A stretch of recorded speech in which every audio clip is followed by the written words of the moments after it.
এখনকার আন্তর্জাতিক সংবাদে আপনাদের সবাইকে স্বাগতম জানাচ্ছি। চলুন প্রথমে চলে যাই শিরোনামে। সীমান্ত থেকে সৈন্য গুটিয়ে নিচ্ছে চীন, জয় দাবি করছে ভারত। পাহাড়ে যুদ্ধ বিশ্বে সেরা ভারতই, কোথাও শক্তি কোথাও দুর্বলতা, সবই জানালেন চীনা বিশেষজ্ঞ। সীমান্ত বিরোধ নিয়ে ভারতকে যে বার্তা দিল চীন। মুসলিম ও ইহুদিদের একসঙ্গে কাজ করা উচিত বলছেন সৌদি শীর্ষ আলেম শেখ ঈসা। চীন পিছু হটায় বিপদে পড়ে ভারতের সঙ্গে বিরোধ নিরসনের আলোচনায় চায় নেপাল। 275 তুর্কি সেনার বিরুদ্ধে গ্রেপ্তারি পরোয়ানা জারি। এবং বাগদাদে মার্কিন সেনাদের লক্ষ্য করে রকেট হামলা। এই ছিল শিরোনামে। চলুন এবার চলে যায় বিস্তারিত সংবাদে। তার আগে অনুরোধ থাকবে ভিডিওটিতে একটি লাইক করার জন্য এবং ভিডিওটি সবার সাথে শেয়ার করার জন্য। প্রায় 1 মাস পর লাদাখ সীমান্তে উত্তেজনা কমছে। ভারতীয় গণমাধ্যম দাবি করছে একটু একটু করে সরছে চীনের সেনাবাহিনী। সামরিক সরঞ্জাম ও গাড়ি নিয়ে ক্রমশ নিজেদের গুটিয়ে নিচ্ছে তারা। লাদাখের কয়েকটা পয়েন্টে অশান্তি কিছুটা হলেও স্থমিত হচ্ছে বলে মনে করা হচ্ছে। ভারতীয় সৈন্যরাও পিছু এসেছে কিছুটা। এর মধ্য দিয়ে ভারতের কূটনৈতিক জয় হয়েছে বলে দাবি করা হচ্ছে। চলতি সপ্তাহে আরও একটি সেনা স্তরের বৈঠক হওয়ার কথা। তার আগেই এইভাবে দুই দেশের সেনাবাহিনী কিছুটা পিছিয়ে গেল। জানা গেছে 2.5 কিলোমিটার সরে গেছে চীনের সেনাবাহিনীর বহর। শনিবার সীমান্ত নিয়ে আলোচনা করতে দুই দেশের লেফটেন্যান্ট জেনারেল পর্যায়ের বৈঠক হয়। চীন সীমান্তের লাইন অব অ্যাকচুয়াল কন্ট্রোলে মালদোর বর্ডার মিটিং পয়েন্টে হয় বৈঠক। জানা গেছে সংঘাত পরিস্থিতি তৈরি হওয়ার আগে চীনের সেনাবাহিনী যে অবস্থানে ছিল ফের সেই অবস্থানে ফিরে যেতে বলেছে ভারত। আর ভারতকে রাস্তা নির্মাণ বন্ধ করতে বলেছে চীন। এই বৈঠকে ভারতের হয়ে প্রতিনিধিত্ব করেছেন লেফটেন্যান্ট জেনারেল হরিন্দর সিং।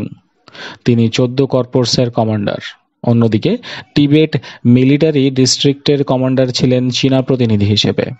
এই প্রথম উচ্চ পর্যায়ের সামরিক বৈঠক হলো দুই দেশের মধ্যে।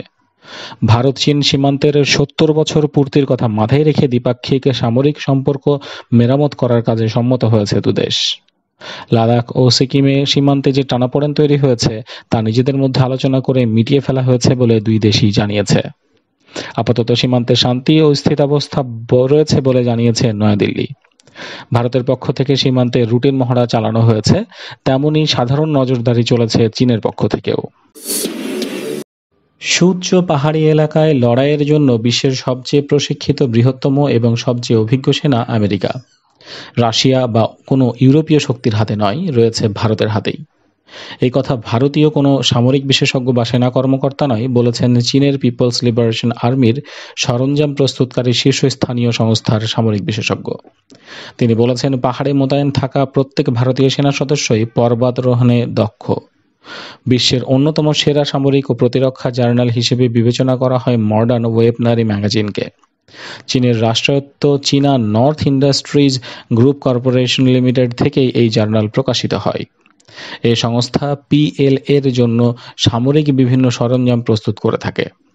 এই পত্রিকা সাধারণত চীনেরই বন্দনা করে থাকে, কিন্তু এই জার্নালের সাম্প্রতিকতম সংস্করণে সিনিয়র সম্পাদক হুয়াং গুওজি অদ্ভুতভাবে ভারতের সেনারা পাহাড়ে জয়ের যুদ্ধের ভূয়সী প্রশংসা করেছেন।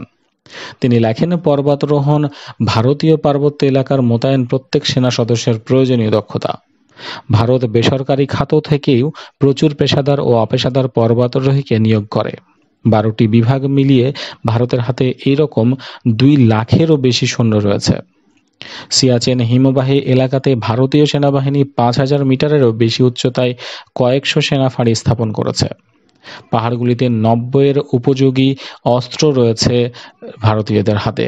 ভারতীয় সেনার হাতে রয়েছে M777, বিশ্বের সবচেয়ে হালকা 155 মিমি হাউইস্টার এবং ভারী সামগ্রী পরিবহনে সক্ষম চিনকু হেলিকপ্টার, উচ্চ ক্যালিবারের স্নাইপার রাইফেল। তবে ভারতের পাহাড়ি এলাকায় যুদ্ধের ক্ষেত্রে কিছু দুর্বলতারও বের করেছেন হুয়াং। তিনি জানিয়েছেন, গোলাবারুদ, বিশেষত পশ্চিমী অস্ত্রগুলির জন্য প্রয়োজনীয় সম্প্রতি ভারত চীন সীমান্তে উত্তেজনা চরমে পৌঁছেছে। দীর্ঘ ১ মাসেও পরিস্থিতি নিয়ন্ত্রণে না আসায় অবশেষে মুখোমুখি হয়েছিল ভারত ও চীনের লেফটেন্যান্ট জেনারেল। আর তারপরেই সমঝোতার বার্তা দিল চীন। চীনের পররাষ্ট্র মন্ত্রণালয়ের পক্ষ থেকে বলা হয়েছে যে তারা ভারতের সঙ্গে কোনো বৈরিতা চায় না। চীনের পররাষ্ট্র মন্ত্রণালয়ের মুখপাত্র হুয়াং চুনিং সোমবার জানিয়েছেন, লাইন অব অ্যাকচুয়াল কন্ট্রোলে পরিস্থিতি নিয়ন্ত্রণে আছে। চীন ভারতের সঙ্গে কোনো রকম বৈষম্য চায় না। আর এই বার্তা টুইট করে জানিয়েছেন ভারতে চীনের রাষ্ট্রদূত সান উইং-ডং। টুইটে তিনি বলেছেন, সীমান্তের পরিস্থিতি নিয়ে ভারত ও চীনের সেনাবাহিনীর মধ্যে আলোচনা হয়েছে। সীমান্ত ইস্যু নিয়ে কূটনৈতিক ও সামরিক স্তরে আলোচনা হয়েছে। কোনো বৈরিতা না করে চীন ভারতের সঙ্গে শান্তি বজায় রেখে কাজ করতে চায় বলে জানিয়েছেন হুয়া চুনিং। তিনি আরও বলেন, ভারত ও চীনের সীমান্ত পরিস্থিতি স্থিতিশীল ও নিয়ন্ত্রণ আছে। চীন ও ভারতের মধ্যে আলোচনার মাধ্যমে সমস্যা সমাধান করার আগ্রহ আছে। মুসলিম ওয়ার্ল্ড লীগের নেতা শেখ ডক্টর মোহাম্মদ আল ইসা বলেছেন, ইহুদি ভাইবোনদের সঙ্গে কাঁধে কাঁধ মিলিয়ে তাদের সঙ্গে বোঝাপড়া, মর্যাদা, ভালোবাসা ও আন্তঃসংযোগ গড়ে তুলে মুসলমানদের গর্ববোধ করা উচিত।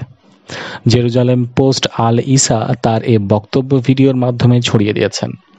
মঙ্গলবার দেয়া এই বক্তব্যে তিনি বলেন, মুসলিম ও ইহুদিদের মধ্যে সংলাপের যোগসূত্র গড়ে তোলা খুবই জরুরি।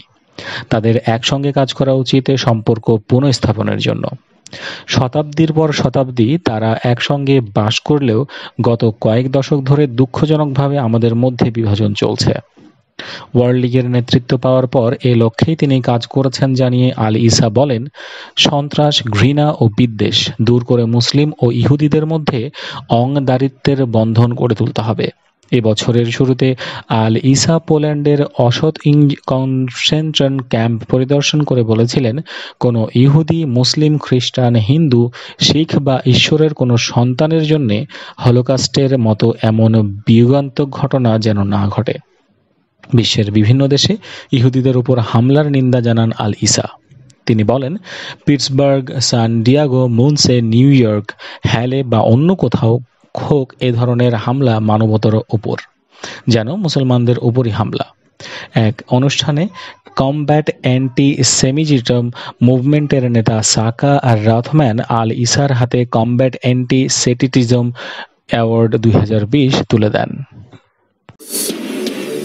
লাদাখে ভারত চীন কর্মকর্তাদের বৈঠকের পর চীন পিছু হটায় কিছুটা বিপদে পড়েছে নেপাল। সেই কারণে সীমান্ত বিরোধ নিরসনে কথা না বাড়িয়ে ভারতকে আলোচনার প্রস্তাব দিয়েছেন এবং ভারতের পক্ষ থেকে উত্তরের অপেক্ষায় রয়েছে নেপাল। মঙ্গলবার মার্কিন বার্তা সংস্থা এপিকে দেয়া সাক্ষাৎকারে নেপালের পররাষ্ট্রমন্ত্রী প্রদীপ গয়াল জানিয়েছেন, গত বছরের নভেম্বর ও ডিসেম্বরে ভারতকে আলোচনার অনুরোধ জানানোর পর গত মে মাসে আবারও নতুন প্রস্তাব দেওয়া হয়েছে। সম্প্রতি হিমালয়ের লিপুলেখ পাস এলাকায় ভারত রাস্তা নির্মাণের উদ্যোগ নিলে দেশটির সঙ্গে কূটনৈতিক বিরোধে জড়ায় নেপাল। বিতর্কিত সেই ভূখণ্ডকে নিজেদের মানচিত্রে অন্তর্ভুক্ত করার সিদ্ধান্ত নেয় নেপালের প্রধানমন্ত্রী। ওই মানচিত্র কার্যকরে গত 22 মে পার্লামেন্টে সংবিধানে সংশোধনীর প্রস্তাব তোলে নেপালের সরকার। বর্তমানে সেই বিলটি নিয়ে দেশটির পার্লামেন্টে আলোচনা চলছে। মঙ্গলবার নেপালের পররাষ্ট্রমন্ত্রী প্রদীপ গয়াল বলেন, আমরা সব সময় বলে এসেছি আর এখনো বলছি, আলোচনার মাধ্যমে বিরোধ নিরসন চায় নেপাল। আমরা আনুষ্ঠানিক আলোচনার অপেক্ষায় আছি, যাতে দুই দেশের আশাবাদী সম্পর্কের মধ্য দিয়ে খুবই অনন্য একটি সহযোগিতা গঠন করা হয়, যাতে 21 শতকের প্রয়োজনীয়তা প্রতিফলিত হবে। উল্লেখ্য, চীনের তিব্বত অঞ্চল এবং ভারতের উত্তরাখণ্ডের সীমানায় হিমালয় পর্বত এলাকায় অবস্থিত লিপুলেখ পাস। এর দক্ষিণাঞ্চল নিজেদের বলে দাবি করে থাকে নেপাল। কালাপানি নামে পরিচিত ওই এলাকা নিয়ন্ত্রণ করে ভারত।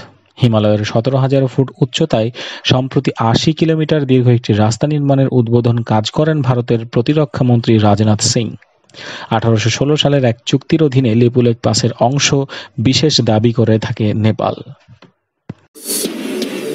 আমেরিকায় স্বেচ্ছা নির্বাসিত তুরস্কের বিরোধধর্মীয় নেতা ফতেউল্লাহ গুলেনের সঙ্গে সম্পর্ক রাখার অভিযোগে আরও 275 ব্যক্তির বিরুদ্ধে গ্রেপ্তারি পরোয়ানা জারি করেছে তুর্কি সরকার। এসব ব্যক্তির বেশিরভাগই সামরিক বাহিনীর সদস্য বলে জানা গেছে। 2015 সালে সংঘটিত ব্যর্থ সামরিক অভ্যুত্থানের সঙ্গে এ সমস্ত ব্যক্তির সম্পর্ক ছিল বলে তুর্কি সরকার মনে করছে। তুরস্কের রাষ্ট্রীয় সংস্থা আনাদুলো জানিয়েছেন, সন্দেহভাজন ব্যক্তিদের মধ্যে 145 জনকে এরই মধ্যে পুলিশি হেফাজতে নেওয়া হয়েছে। তার আগে তুরস্কের পশ্চিমাঞ্চলীয় আজমির শহরসহ 22টি প্রদেশে পুলিশ গ্রেপ্তার অভিযান চালায়। সন্দেহভাজন ব্যক্তিদের সঙ্গে গুলেনের অনুগত লোকজনের যোগাযোগ ছিল বলে দাবি করছে তুর্কি সরকার। এদিকে তুরস্কের নিরাপত্তা সূত্রগুলো জানিয়েছে, দেশটির আইনশৃঙ্খলা বাহিনী সামরিক বাহিনীর 16 সদস্যকে দক্ষিণ পশ্চিমাঞ্চলীয় শহর থেকে আটক করেছে। এছাড়া ইস্তাম্বুলের পুলিশ জানিয়েছে, আদালতে তাদেরকে সামরিক বাহিনীর 44 সদস্যকে আটকের নির্দেশ দিয়েছে, যার মধ্যে একজন মেজর এবং 3 জন লেফটেন্যান্ট রয়েছেন। এছাড়া কয়েকজন ডাক্তার ও শিক্ষক রয়েছেন সন্দেহভাজনদের তালিকায়। ইরাকের সামরিক বাহিনী সোমবার জানিয়েছে, রাজধানী বাগদাদের আন্তর্জাতিক বিমানবন্দরে একটি রকেট আঘাত এনেছে। বিমানবন্দরের যে এলাকায় মার্কিন সেনা মোতায়েন রয়েছে সে এলাকা লক্ষ্য করে এই হামলা চালানো হয়েছে। গত অক্টোবর মাসের শুরু থেকে এ পর্যন্ত ইরাকে এ ধরনের আরও বেশ কয়েকটি হামলা হয়েছে।